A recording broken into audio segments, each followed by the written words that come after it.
ইয়াসিনের শরীরের কিছু অংশ পুড়ে গেছে।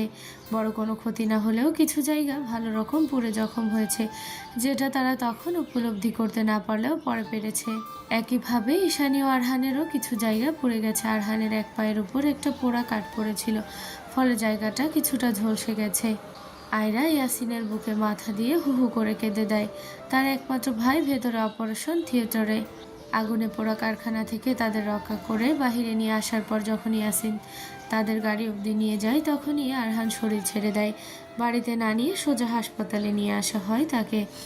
সেখানে ডাক্তার এমআরআই করে জানায় লুম্বার স্পাইনে ইনজুরি হয়েছে এবং সাইটিক নার্ভ চেপে গেছে। দ্রুত অপারেশন না করলে আরহান স্থায়ীভাবে পক্ষাঘাতগ্রস্ত হয়ে যেতে পারে।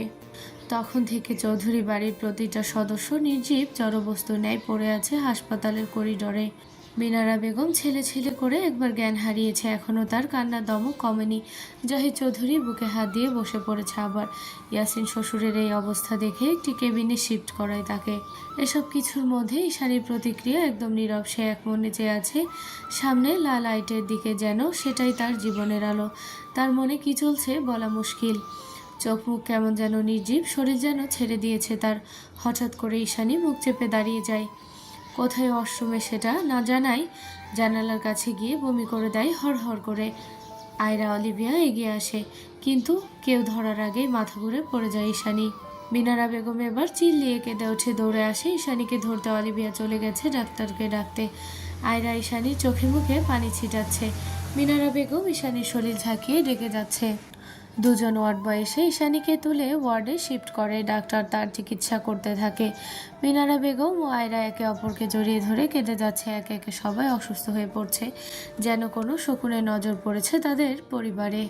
অলিভিয়া এগিয়ে আসে, কান্নারত অবস্থা তাদের শান্ত করার চেষ্টা করে। কি করুণ লাগছিল তাদের কান্নার সুর ও আহাজারি। ডাক্তার প্রথমে ভেবেছিল সারাদিনের ভয়াবহতা, উদ্বিগ্নতা ও চিন্তায় হয়তো অসুস্থ হয়ে পড়ে, কিন্তু পরে ঈশানীর শরীরের পরিবর্তন দেখে তিনি টেস্ট করে। বাহিরে বসে আছে ইয়াসিন, আয়রা ও মিনারা বেগম। নার্স এসে ঈশানীর স্বামীর খোঁজ করলে আয়রা জানায় অসুস্থ। তখন সে আয়রাকে ভেতরে ডেকে পাঠায়। কিছুক্ষণ পর আয়রা আসে চোখে পানি নিয়ে, মায়ের পাশে বসে মায়েরকে জড়িয়ে ধরে। মিনারা বেগমের মাতৃ অন্তর কেঁপে কেঁদে ওঠে ভয়ে। তখনই আয়রা জানায়, মা, তুমি দাদু হবে, নিশানি মা হতে চলেছে, ভাইয়া বাবা হবে, একটা পুচকে হবে। মিনারা বেগমও কেঁদে ফেললেন। কাঁদছে সে, তবুও তার মধ্যে একটা আলো ফুটে উঠেছে। একদিকে ছেলেটার এই অবস্থা, এর মধ্যে এমন একটা সংবাদ। মিনারা বেগম চোখের পানি মুছে প্রশ্ন করে, ডাক্তার ডাকলো কেন? তোকে কি বলেছে? ইসুর বয়স কম, প্রেগনেন্সিতে ঝুঁকি আছে, তার উপর মেয়েটার শরীরে পুরোপুরি পুষ্টির অভাব। বাচ্চাটা রাখবে কিনা সেটা। মিনারা বেগম কেঁপে উঠলেন। আয়রাও বলতে পারলেন না, সেও দ্বিধায় আছে। একদিকে ঈশানীর শরীর, অন্যদিকে তার ভাইয়ের রক্ত। আর সিদ্ধান্ত নেওয়ার একমাত্র অধিকার যাদের, তারা দুজনেই অচেতন। অলিভিয়া বুকের ভেতর এক অসহ্যনীয় যন্ত্রণা অনুভব করলো। বেশিক্ষণ দাঁড়িয়ে থাকতে পারল না।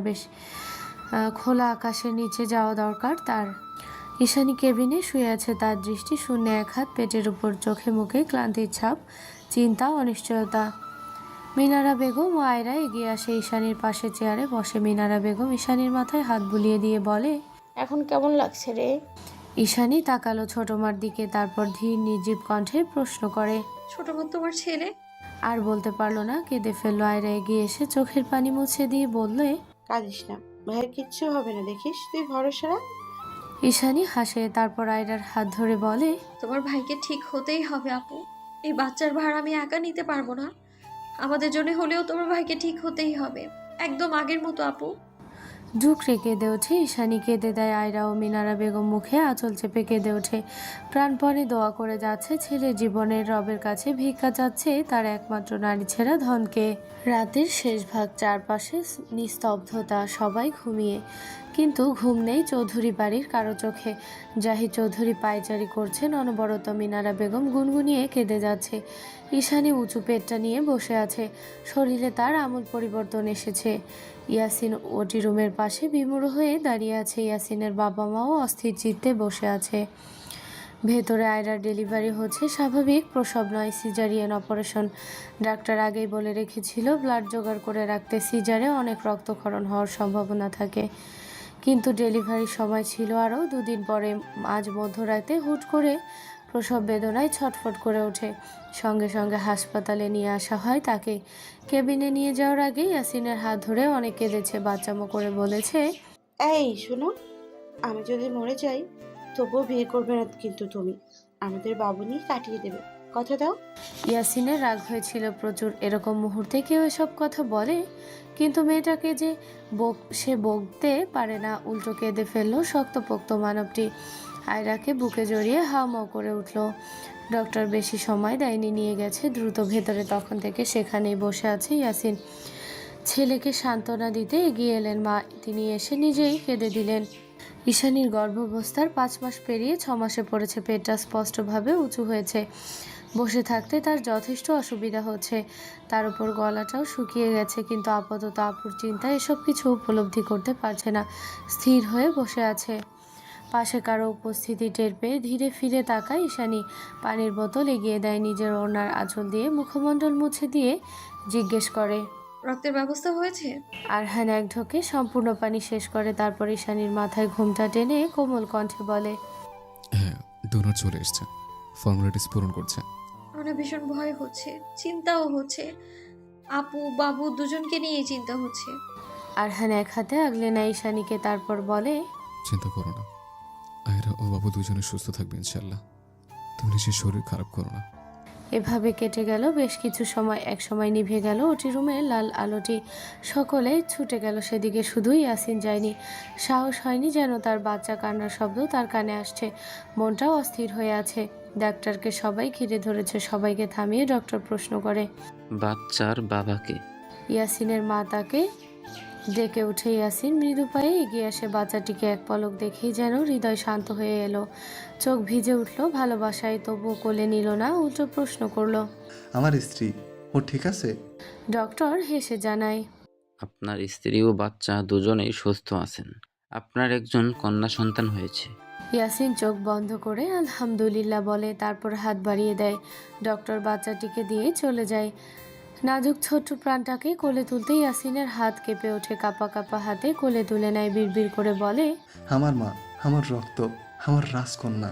তারপর হিড়িক পড়ে যায়। কে আগে বাচ্চাটিকে নিবে? ঈশানী তো কেঁদেই দেয়। ঠোঁট উল্টে বলে, আমাকে দাও না, আমি একটু নিই। সবাই হেসে দেয়। চৌধুরী বাড়ি যেন আবার সেজে উঠেছিল আনন্দে। ঝলমল করছিল বাড়ির প্রতিটি মানুষের চেহারা।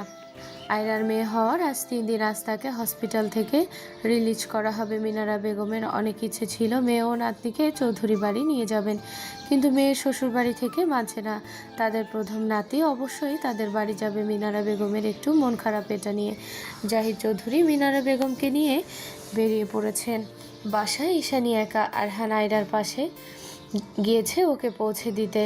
প্রেগনেন্সির শুরু থেকে ঈশানীর মধ্যে অনেক পরিবর্তন এসেছে। এই যেমন খিটখিটে হয়ে যাওয়া, কাজেও অবসাদগ্রস্ত, যখন তখন মাথা ব্যথা, কোমর ব্যথা সহ নানা রকম সমস্যায় ভুক্তভোগী সে। আরহান সেই সকালে বের হয়েছে হসপিটালের উদ্দেশ্যে, এখনও আসেনি। এটা নিয়েও তার মেজাজ খিটখিটে লাগছে। সে বিছানা হাতড়ে ফোনটা হাতে নিল। পরিচিত নাম্বারে ডায়াল করে অপেক্ষা করলো রিসিভ হওয়ার জন্য। 2বার রিং বাজতেই কল রিসিভ হলো। কিছু না বলে ঈশানী কেঁদে দিল, যে সে কান্না নয়, একদম মরা কান্না জুড়ে দিয়েছে। আরহান কিছুটা ঘাবড়ে গেল। ব্যতিব্যস্ত হয়ে জিজ্ঞেস করলো, এই কি হয়েছে? কান্না করছে কেন? পেটে ব্যথা করছে? মা কোথায়? কান্না করে না বুটা আমার। একসাথে কতগুলো প্রশ্ন শুনে ঈশানী আরও কেঁদে দিল। আরহান কিছুই বুঝলো না। ভাবলো একবার কল কেটে দিয়ে মাকে কল দিবে, কিন্তু পর মুহূর্তে ঈশানীর কান্নার কাছে হার মেনে আবার অস্থির হয়ে বলল, শোনা বউটা, কাঁদে না। কি হচ্ছে বলো? তুমি এভাবে কাঁদলে তো আমি ড্রাইভিংয়ে মনোযোগ দিতে পারছি না। ঈশানী হুট করেই চুপ হয়ে গেল। তারপর ঝাঁঝালো কণ্ঠে বলে উঠল, আপনি ড্রাইভিং করতে করতে ফোন রিসিভ কেন করেছেন? কয়েক মাস আগে এত বড় বিপদের মুখ থেকে ফিরেছেন, ভালো লাগছে না বুঝি? আমার কষ্ট দিতে খুব ভালো লাগে আপনার, তাই না? আরহান হতভম্ব হয়ে গেল। কিছু বলবে তার আগে ঈশানী আবার রুক্ষ কণ্ঠে ঝাড়ি দিয়ে বলে, এখনো কল কাটেননি কেন? আপনি মানুষটা খুব বাজে, আপনার সাথে আমি কথাই বলবো না, জান। বলেই খট করে কল কেটে দেয়। আরহান ড্রাইভিংয়ে মনোযোগ দেয়। ঈশানী গর্ভবতী হওয়ার পর থেকে এসব নর্মাল হয়ে গেছে তার, কিন্তু তবুও কিছু বলতে পারে না। তার সন্তান গর্ভে নিয়ে বেড়াচ্ছে মেয়েটা। নিজের কত শখ স্বপ্ন বিসর্জন দিয়েছে। এই যেমন প্রেগনেন্সি অবস্থায় ভর্তি পরীক্ষা দিয়ে ঢাকা বিশ্ববিদ্যালয়ে ইংরেজি বিষয়ে পড়ার সুযোগ হয়েছিল, কিন্তু বাচ্চার কথা ভেবে এই সেশন ড্রপ দেয়। এছাড়াও কত কি খেতে পারে না, কত আগে জামা পরতে পারে না, এরকম বলা না বেলা অনেক আত্মত্যাগ দিতে হয় একটা মেয়ের মা হতে গেলে। সেখানে মেয়ের সাধারণ মুড সুইং আহ্লাদ সহ্য করা পুরুষের জন্য গর্বের ও দায়িত্ব। তাই তো আরহান খুশি মনে এসব শোনে ও ঈশানীকে আগলে রাখে। ঈশানী কল কেটে দিয়ে থম মেরে বসে রয়েছে। ফিরে গেছে আজ থেকে 4 মাস আগে, যখন আরহান ছিল হাসপাতালের বেডে আর ঈশানী খোঁজ পেয়েছিল তার ভেতরে নতুন প্রাণ। অপারেশন শেষে ডাক্তার বলে দিয়েছিল 72 ঘন্টার মধ্যে যদি রোগী পা নড়াচড়া অথবা পায়ে কোনো অনুভূতি অনুভব না করে তাহলে সারা জীবনের জন্য পঙ্গু হওয়ার সম্ভাবনা রয়েছে। কথাটা শুনে মিনারা বেগম আর এক দফা কেঁদে অজ্ঞান হয়েছিল। জাহিদ চৌধুরী মিনি স্ট্রোক করেছিল আর ঈশানী সে যেন পাথরে রূপান্তরিত হয়েছিল। তার গর্ভে সন্তানকেও তার বিষ লাগতে শুরু করে। আয়রা, ইয়াসির ও অলিভিয়া সে সময়টা কিভাবে সামলাচ্ছে আল্লাহর কাছে শুকরিয়া। কিন্তু আল্লাহ তাআলা মুখ ফেরায়নি। আরহানকে কেবিনে শিফট করা হলে 48 ঘন্টা পর তার পা নড়ে ওঠে হালকা। তখন তার কেবিনে মাথার কাছে বসেছিল মিনারা বেগম। ছেলেকে চোখ মেলে তাকাতে দেখে এবং পায়ের পাতার মুভমেন্ট দেখে সে চিল্লিয়ে স্বামীকে ডাকে। তারপর জাহিদ চৌধুরী ডাক্তারকে ডেকে আনে। ডাক্তার রিপোর্ট ও পর্যবেক্ষণ করে জানায় আরহান ঝুঁকিমুক্ত, তবে অবশ্যই 2 মাস ফুল বেড রেস্টের পাশাপাশি পূর্ণাঙ্গ ওষুধ সেবন চালিয়ে যেতে হবে। ডক্টর নির্দেশনাবলী দিয়ে চলে গেল। আরহান চোখ ঘুরিয়ে পুরো রুম দেখে, কোথাও ঈশানী নেই। সে মৃদু কণ্ঠে জিজ্ঞেস করে, ঈশানী কোথায়? আয়রা আনন্দে আত্মহারা হয়ে কিছু বলতে নিলেও ইয়াসিন আটকে নেয়। চোখ দিয়ে ইশারা দিলেও থেমে যায় সে। ইনারা বেগম জানায় ঈশানী অসুস্থ, স্যালাইন চলছে ওর। আরহান ব্যস্ত হয়ে পড়ে। ওদিকে ঈশানী ও আরহানের ব্যাপারে শুনে ব্যাকুল হয়। অবশেষে তাদের এক কেবিনে শিফট করা হয়। সকলে বেরিয়ে যায় কেবিন থেকে। সময় যায়, দুজনেই চুপ। এক সময় নিস্তব্ধ ঘরে ঈশানীর ফুপানোর আওয়াজ আসে। আরহান চোখ বন্ধ করে নেয়। এ মেয়েটাকে তাকে পাগল করবে। আরহান কঠোর হওয়ার চেষ্টা করে পারে না। হাত বাড়িয়ে দেয় সম্মুখে, ছুটে বুকে আসতে পড়ে। ঈশানী হাওমাও করে সকল আর্জি করে। আরহান কাঁদতে দেয় ঈশানীকে, নীরবে মাথার উপর হাত বুলাতে নেয়। বেশ কিছুক্ষণ সময় নিয়ে ঈশানী থামে। আরহান তাকে বলে, শেষ? আরও কিছুক্ষণ কান্না করে শরীরটা খারাপ করো। ঈশানী বুক থেকে ওঠার চেষ্টা করে। আরহান ছাড়ে না। ঈশানী এবার আরহানের কানের কাছে মুখ নেয়। তারপর ফিসফিসিয়ে বলে, কেউ একজন আসছে, আমরা 2জন থেকে 3জন হচ্ছি। ঈশানী কথাটা বলেই ছিটকে সরে আসে। আরহান যেন হতভাগ, অবাক। এখনো ভাবছে যা শুনছে সব সত্যি কিনা। অবাক হয়ে থেমে থেমে প্রশ্ন করে, কি বললে? আবার বলো। ঈশানী হাসে। কি স্নিগ্ধ সুন্দর লাগে সেই হাসি। ঠোঁটে হাসি নিয়ে লাজুক হয়ে পেটে হাত দিয়ে বলে, এখানে একটা ছোট্ট প্রাণ আছে। আরহান উঠে পড়ার চেষ্টা করে। ব্যথায় চোখ মুখ কুঁচকে যায়। সে ভুলে গিয়েছিল সে অসুস্থ। ঈশানী ধরপড়িয়ে ধরে, শাসনের সুরে বলে, কি করছেন কি? আপনি এখনো অসুস্থ, উঠছেন কেন? আরহান ঈশানীর কোমর জড়িয়ে ধরে, পেটে মুখ গুজে 2টো চুমু খায়। ঈশানী বুঝতে পারে তার কামিজের অংশ ভিজে যাচ্ছে। লোকটা কি কাঁদছে ভেবেই কেঁপে ওঠে ঈশানী। অনেকটা সময় এভাবেই যায়। ঈশানী নড়চড় অবধিও করে না। শুনতে পায় আরহানের হৃদয় নিঃসৃত বাক্য, জানো, আমার নিজের কাজ প্রথমবার অসহায় মনে হচ্ছে। খুব মন চাচ্ছে তোমায় করে নিয়ে পুরো দুনিয়া ঘুরতে, কিন্তু আমি যখন নিজ পায়ে দাঁড়াতে অক্ষম। আমি কি ওকে বাবা হওয়ার অনুভূতি থেকে বঞ্চিত করছি বউ? আমি কি খুব খারাপ বাবা হয়ে গেলাম? ঈশানীর চোখ দিয়ে পানি চলে আসলো। সে দ্রুত আরহানের শুকনো ঠোঁটে চুমু খেলো। তারপর তার বুকে আদর্শোয়া হয়ে বলে, আপনি পৃথিবীর শ্রেষ্ঠ বাবা হবেন। দেখবেন বাবু আপনাকে দেখে বলবে, আমার বাবা পৃথিবীর সেরা বাবা। আপনি সুস্থ হবেন, নিজ পায়ে দাঁড়াবেন, আগের মতো সুস্থ সবল হলে তারপরে এখানে এটা পুষিয়ে নিব। প্রতিদিন বাইরে থেকে এসেই আমাদের কোলে নিতে হবে, কোনো ছাড়াছাড়ি নেই। আরহান জড়িয়ে নেয় ঈশানীকে। মেয়েটার মুখে চুমুতে চুমুতে ভরিয়ে দেয়, পেটে চুমু দেয়। তৃপ্তি সহকারে দেখে মেয়েটাকে। রুমে কারো উপস্থিতি টের পেয়ে ঈশানী অতীত থেকে ফিরে আসে। আরহানকে দেখে সে এখন সাহস পায়, তার একমাত্র বেঁচে থাকার অবলম্বন। আরহানের গায়ে সাদা টি শার্ট ও প্যান্ট। বাহির থেকে এসে সবার আগে সে হাত মুখ ধুয়ে নেয়। ঈশানীও বাচ্চাকে নিয়ে সে খুব সেন্সিটিভ, একরত্তি রিস্ক নিতে রাজি না। ওদিকে ঈশানী মুখ ফুলিয়ে রয়েছে, উঠে চলে গেছে ব্যালকনিতে। মুখ ভার করে প্রকৃতি দেখে যাচ্ছে। আরহান রুমে এসে দেখে ঈশানী নেই, পা বাড়ায় বেলকনিতে ম্যাডাম ওখানে দাঁড়িয়ে আছে। আরহান গিয়ে পিছন থেকে জড়িয়ে ধরে ঈশানীকে, সে কারো সারা শব্দ করে না। আরহান জড়িয়ে ধরে ঈশানীর ঘাড়ে চুমু খায়, ছটফটিয়ে উঠে। ঈশানী এক বাচ্চার মা হতে যাচ্ছে, তবুও আরহানের স্পর্শে কাবু হয় ঈশানী, নিজেকে সামলাতে পারে না, সমস্ত ভার ছেড়ে দেয় আরহানের উপর। সেও আগলে নেয়, কোলে তুলে নেয় তার প্রিয়তমকে, রুমে নিয়ে এসে বসিয়ে দেয় বিছানায়। তারপর বলে, চুলের কি অবস্থা করেছ? সারাদিন আচরণই নাকি? ঈশানী এতক্ষণে কাবু হয়ে গেছে, মুখের রাগ মিলিয়ে গিয়ে সেখানে জায়গা পেয়েছে লাজুকতা। চোয়াল নামিয়েই বলে, আমার আজ রাতে কষ্ট হয় তো। আরহান এগিয়ে গিয়ে তেল চিরুনি নিয়ে এলো, যত্ন করে ঈশানীর মাথায় তেল দিয়ে আঁচড়াতে লাগলো। এমন সময় কল বেজে উঠলো, স্ক্রিনে নাম দেখা গেল যাচ্ছে অলিভিয়া। ঈশানী খুব খুশি হয়, আগ্রহ নিয়ে কল রিসিভ করে শুধায়, আপু কেমন আছো তুমি? স্ক্রিনে অলিভিয়ার হাস্যোজ্জ্বল মুখশ্রী ভেসে উঠেছে, গায়ে জড়ানো শীতের পোশাক। সে এখন লন্ডনে বাস করছে। অলিভিয়া ঈশানীর পিছনে আরহানকে দেখে খোঁচা দিয়ে বলে, আমার হ্যান্ডসাম বন্ধুকে তুমি একদম পাক্কা বউ পাগল বানিয়ে দিয়েছো। বইয়ের যত্নে বিলীন হচ্ছে বেচারা। ঈশানী লজ্জা পেলেও আরহান পেল না, বরং এটা যেন তার জন্য গর্বের বিষয়। অলিভিয়ার সাথে কুশলাদি বিনিময় করে আরহান তারপর ছো মেরে ফোনটা কেড়ে নেয় ঈশানী। তারপর শুরু হয় ঈশানী আর অলিভিয়ার কথার যুদ্ধ। গর্ভবতী হওয়ার পর ঈশানীর মধ্যে যে পরিবর্তন সবচেয়ে বেশি লক্ষণীয়, সেটা হলো মেয়েটার মুখে কথার ফুল ফুটেছে। যাকে পাবে তাকে ধরে যে গল্প শুরু করবে, আর সে সবার নয়।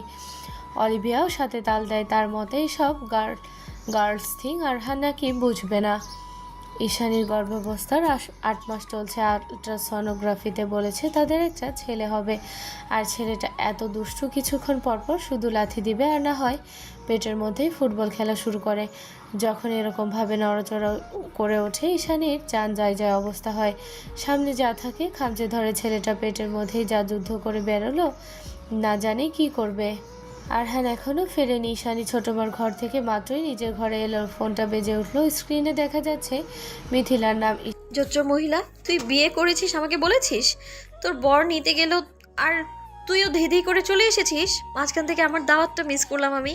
মিথিলা বোধহয় এবার দমলো, টুপ করে চলে গেল কল্পনায়। যখন বাবা বিয়ের জন্য জোর করছিল, এক প্রকার ঘরে আটকে রেখে বিয়ে দিবে বলে, এমন অবস্থা মিথিলা কোনো উপায় না পেয়ে ঘরে কেঁদে কেঁদে নিজের অশ্রু বিসর্জন দিচ্ছিল। তখনই নিচ থেকে আওয়াজ আসে চিল্লাচিল্লির। মিথিলা ভালোভাবে খেয়াল করলে বুঝতে পারে কণ্ঠটা তার ভীষণ পরিচিত, তার একমাত্র ভালোবাসার মানুষের। মিথিলা দৌড়ে চলে যায় নিচে, দেখতে পায় অভ্র চিল্লিয়ে যাচ্ছে। দুজন সিকিউরিটি তাকে আটকানোর যথাসাধ্য চেষ্টা করে যাচ্ছে। মিথিলা সামনে এগোতে নিয়ে আর আগায় না। তার বাবাকে দেখে ভদ্রলোক সোফায় পা তুলে বসে দেখছে অভ্রকে। তারপর এক পলক মিথিলাকে দেখে শান্ত কণ্ঠে বলে, ওকে চলে যেতে বলো। মিথিলা কিছু বলার আগেই অভ্র বলে ওঠে, মিথু, তুমি কি যাবে আমার সাথে? মিথিলার বাবা বলে, যদি যাও এখনই যেতে পারো, তবে মনে রেখো আমি তোমার তেজ্য করব। আর যদি না যাও তবে চুপচাপ আমার পছন্দের ছেলেকে বিয়ে করবে। মিথিলা অবাক নয়নে তাকায় বাবার দিকে। মিথিলার মা কান্না করে স্বামীকে ধমকাচ্ছেন, কিন্তু ভদ্রলোকের কঠোরতার সামনে টিকতে পারলেন না। মিথিলার সংশয়ে দাঁড়িয়ে রইল কিছুক্ষণ। এদিকে তার বাবা, পরিবার, অন্যদিকে ভালোবাসার মানুষ। কিন্তু সেদিন পরিবার হারানোর কথা একবার মাথায় আসলেও নিজের ভালোবাসার মানুষকে হারানোর ভয় একবারও মাথায় আসেনি। এক কাপড়ে বেরিয়ে যায় অভ্রের সাথে, পিছনে ফেলে যায় মায়ের চিৎকার, হাহাকার, ছোট্ট ভাইয়ের কান্না আর নীরব বাবাকে। পরে অবশ্য ভদ্রলোক হার্ট অ্যাটাক করেছেন, কিন্তু তবুও মিথিলার মুখ দেখেননি। এরই মধ্যে মিথিলার বিয়ে হয়ে যায়। এখন সে দিব্যি সংসার করে যাচ্ছে, বোকাশোকা সহজ সরল তার প্রেমিক পুরুষের, যে এই মুহূর্তে তার স্বামী। ইন্টার্নি করছে সে, কয়েক মাসের মধ্যেই সে হয়ে যাবে পূর্ণাঙ্গ ডাক্তার। আশ্চর্যের বিষয়, অভ্রের পরিবার তাকে খুব সহজে মেনে নিয়েছে। বাবা মা ও বোনকে নিয়ে অভ্রের পরিবার সেখানে। মিথিলা যেন আরেকটা মেয়ে হয়ে উঠেছে। মধ্যবিত্ত পরিবারের ভালোবাসা, আনন্দ, দুঃখ, কষ্ট, সুখ ভাগ করে নেয়ার প্রবণতা, সব কিছুতে জড়িয়ে গেছে ধনী পরিবারের মেয়েটা। ঈশানী ডাকে কল্পনার জগৎ থেকে ফিরে আসে মিথিলা, ঠোঁটে তার প্রাপ্তির হাসি। সে বলে, সোনা, তুমি নিজেও লুকিয়ে বিয়ে করছো, ভুলে গেছো? ঈশানী নিজে এবার থতমত খেলো। তারপর দুই বান্ধবী মেতে উঠলো নানান কথায়। যেখানে আগে ঠাঁই পেত কলেজ বন্ধু, এখন সেখানে ঠাঁই পেয়েছে সংসারে বিভিন্ন গল্প। রাত কয়টা বাজবে? 3টা অথবা 3:30। হঠাৎ ঈশানী আরহানের বাহু চেপে ধরে মৃদু চিৎকার করে ওঠে। আরহান ঘুম থেকে ভয় পেয়ে লাফ দিয়ে উঠে ঈশানীকে ধরে জিজ্ঞেস করে, বউ, এই বউ, কি হয়েছে? পেন উঠেছে? ঈশানী কাঁদো কাঁদো মুখ করে ঠোঁট উল্টে বলে। ও কি ঘুমায় না? এত রাতে কে জেগে থাকে রে বাবা, আবার ফুটবলও খেলছে। আরহান হেসে ফেলল। ঈশানী মুখ ফুলিয়ে রইল। আরহান ধীরে ধীরে ঈশানীর পেটে চুমু আঁকলো, কামিজ সরিয়ে একটা ভেজা চুমু খেলো, তারপর ফিসফিসিয়ে বলে, আমার চ্যাম্প, মাকে এত জানানো যাবে না শোনা। মা কষ্ট পাচ্ছে, তুমি তাড়াতাড়ি চলে এসো। তারপর দুজন মিলে মাকে চালাবো, ঠিক আছে? এটা তোমার আমার সিক্রেট, মাকে বলা যাবে না। তাই এখন ভদ্র হয়ে থাকো আর তাড়াতাড়ি বাবার কাছে চলে আসো। আবার চুমু খেলে স্পষ্ট বুঝতে পারলো বাচ্চাটা আবার নড়ে উঠেছে। ঈশানী খাবলা দিয়ে আরহানের চুল টেনে ধরে। আরহান হেসে বলে, দেখেছ, আমার ছেলে আমার কথা শুনেছে, আর চালাবে না। আসো ঘুমাও, আমি মাথায় হাত বুলিয়ে দিচ্ছি। ঈশানী শুয়ে পড়ে স্বামীর বাহুবন্ধনে। এখানেই তার স্বর্গীয় সুখ। একদিন হঠাৎ করেই না চাইতেই জড়িয়ে পড়েছিল এই সম্পর্কে, কিন্তু সেই সম্পর্ক তার বেঁচে থাকার অবলম্বন। এই মানুষটা শুধু তার প্রেম, তার ভালোবাসা। ঈশানী চুমু খায় আরহানের বুকে। সময়টা বর্ষাকাল। সকাল থেকে মুষলধারে বৃষ্টি পড়ছে। ডাক্তারের দেয়া তারিখ অনুসারে 2-3 দিনের মধ্যে ঈশানীর প্রথম প্রসব ব্যথা উঠবে। আরহান সকালে উঠে তৈরি হচ্ছে হসপিটালে যাওয়ার জন্য। ঈশানী ঘুম থেকে উঠে তাকিয়ে আছে।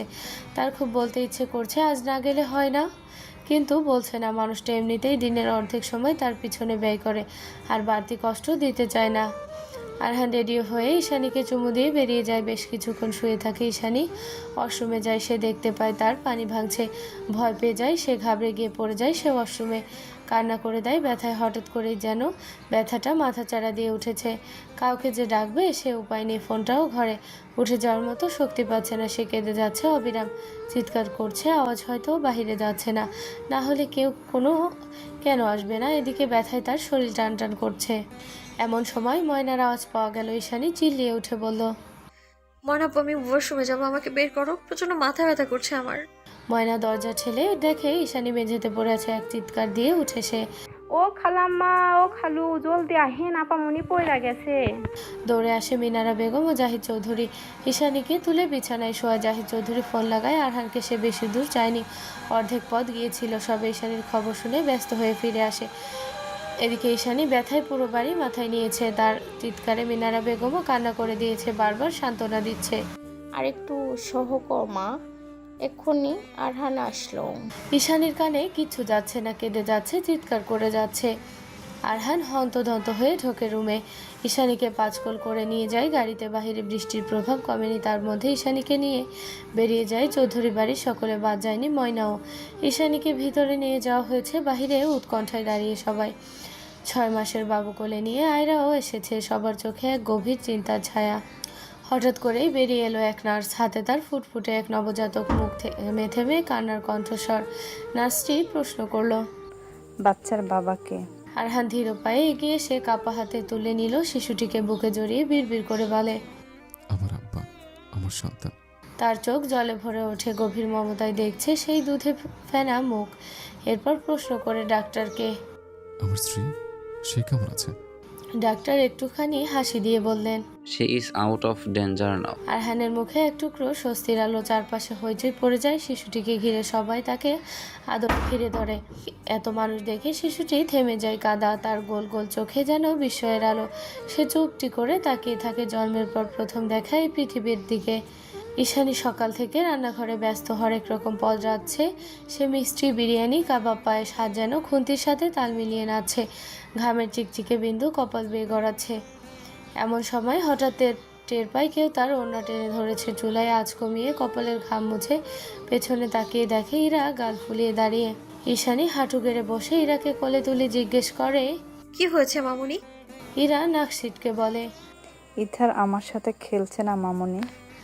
ঈশানী মেয়ের গালে দুটো চুমু দেয়। তার ছোট্ট হাত ধরে বাইরে এসে দেখে ড্রয়িং রুমে আয়রা বসে আছে। ঈশানীকে দেখেই হেসে বলে, ইস্যু, খবরদার জন্মদিনের দিন বাবুকে বকিস না। তারপরে ইরাকে আদরে ডেকে বলে, ইরা, তুমি এসো আমার কাছে, ইধার পরে তোমার সাথে খেলবে।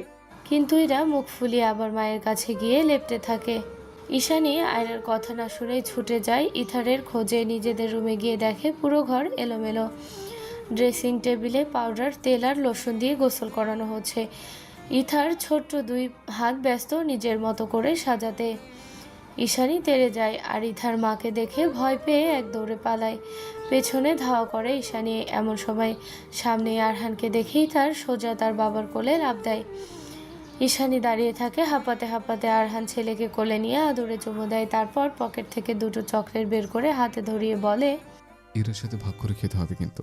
চকলেট হাতে পেয়ে ছেলেটা আবার ছুটে যায় খুশিতে। আর ঈশানী রাগে ফুঁসছে। এই আপনাদের আদরে ছেলেটা বাদর হয়ে গেছে, দেখেছেন ঘরে কি অবস্থা করেছে, আবার ইরাকেও কাঁদিয়েছে। এই ছেলের একদিন তো আমার একদিন। এই বলে নিচে যেতে নিলে আরহান তাকে থামিয়ে দেয়। একদমে কোলে তুলে রুমে নিয়ে যায়। ঈশানী কোলে দাপাচ্ছে। বিছানায় বসিয়ে দেয় ঈশানীকে। আশপাশে ছেলেটি তাণ্ডবের চিহ্ন ছড়ানো। ঈশানী একের পর এক অভিযোগ করছে ছেলে আর ছেলের বাবার বিরুদ্ধে। হঠাৎই আরহান তার ঠোঁটে চুমু খায় গাঢ় নীরব চুম্বন। ফিসফিসিয়ে বলে, একটা ভাই বা বোন পেলে ইথারের দুষ্টামি হয়তো একটু কমবে। আসো ট্রাই করে দেখি। ঈশানীর আগে কিল মারে। তার বুকে উঠে যেতে গিয়েও আবার ফিরে আসে চুপি চুপি আরহানের কোলে বসে গলা জড়িয়ে বলে, নিঃস্ব ছিলাম আমি, আপনার ভালোবাসায় আমি পূর্ণ হয়েছি। স্বামী, সন্তান, শ্বশুর, শাশুড়ি, ননদ সব মিলিয়ে আমার নারীত্ব আজ পরিপূর্ণ। আপনার ভালোবাসা আমার জীবনের আশীর্বাদ, পূর্ণতা আমার। আরহান তার নাকে নাক ঘষে চোখ থেকে রেখে মাদক কণ্ঠে বলে, হুম, আমার জীবনের প্রেম তুমি, ভালোবাসা তুমি, তোমাকে ঘিরে আমার সবটা। ভালোবাসা আমার বউটা। দুজন নরনারী সিক্ত হয় ভালোবাসায়, হারিয়ে যায় সেই সুদূর অতীতে, যেখান থেকে শুরু হয়েছিল এই গল্প।